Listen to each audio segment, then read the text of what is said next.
Je reviens du ministère de l'économie. Là-bas, on parle des grands tabous de la République.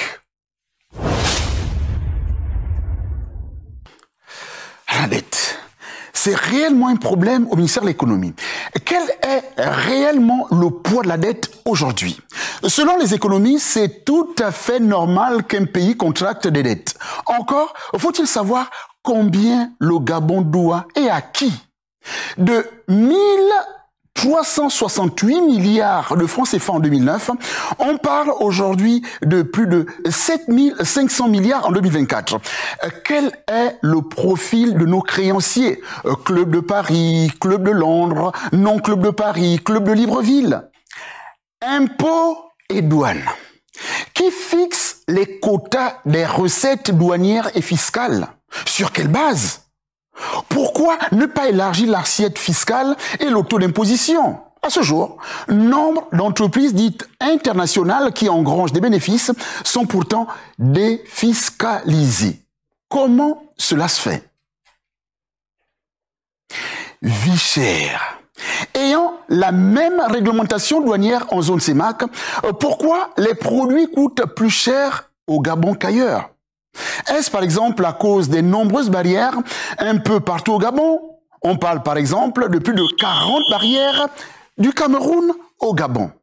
À quoi sert la péréquation? Subventionner un produit et le taxer en même temps. FGIS, Fonds gabonais d'investissement stratégique. Que sont les réserves des générations futures devenues? FGIS entre intérêt général et lobbying des particuliers. À quand la restauration? ANPI, Agence nationale de promotion et des investissements. De la vision au fait. Ainsi présenté, voici l'ossature, les grands dossiers pour le ministère de l'économie. Merci à vous, Djerim Bougou-Bivigou. Le décor est donc planté. Wivine, peut-être aller à la première articulation.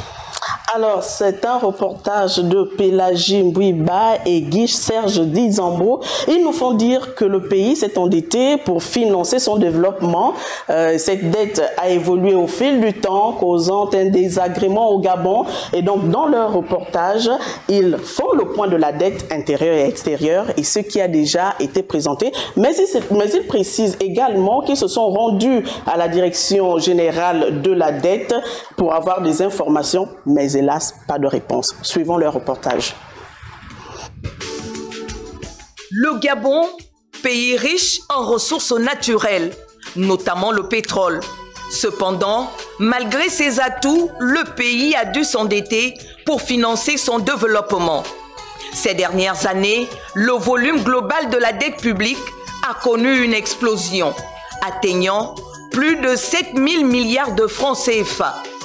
Une dette qui absorbe près de 70% du PIB, ce qui lui a valu un surendettement établi par le FMI.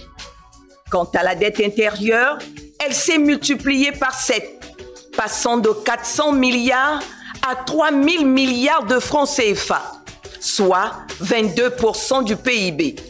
Une grande partie de cette dette serait fictive. Des arrangements de gré à gré, la surévaluation et la surfacturation. Dans notre quête de l'information, nous avons surpris le professeur Zomoyebe Gabriel en plein cours, dont la thématique était la dette. Regardons d'abord ensemble le niveau de la dette des pays de la CEMAC. Regardez, vous voyez bien l'évolution de la dette en pourcentage du PIB. En général, pour bien apprécier la dette, ce n'est pas le montant qui compte, mais c'est la comparaison indirecte avec le PIB qui est en réalité la richesse créée dans un pays. Vous remarquerez d'ailleurs qu'à partir de 2015, 2016, 2017, vous voyez bien que la dette a malheureusement dépassé un certain seuil. Et vous remarquez pratiquement que la dette a doublé en 8 ans, avec un taux de croissance moyen de 6,3% par an. alors que le taux de croissance moyen, le taux de croissance économique évidemment, n'était que de 3,35%. Regardons pour le Gabon. Voilà en septembre 2015 la répartition de l'encours de la dette du Gabon selon le Fonds monétaire international. Ce qui nous permet maintenant de regarder comment on diagnostique la dette. On voit ici les pays qui avaient un risque élevé à l'époque. Le Gabon atteignait déjà en 2015 50%, en 2017 49%. Nous savons que dans les années 2021-2022, le Gabon avait pratiquement atteint le seuil fatidique de 70%.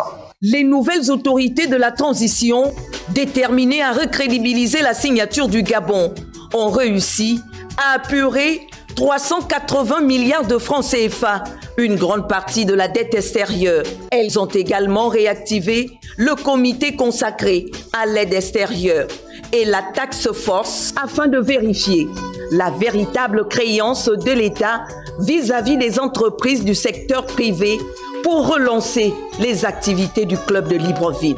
Le Gabon a donc très vite repris langue avec ses principaux bailleurs de fonds.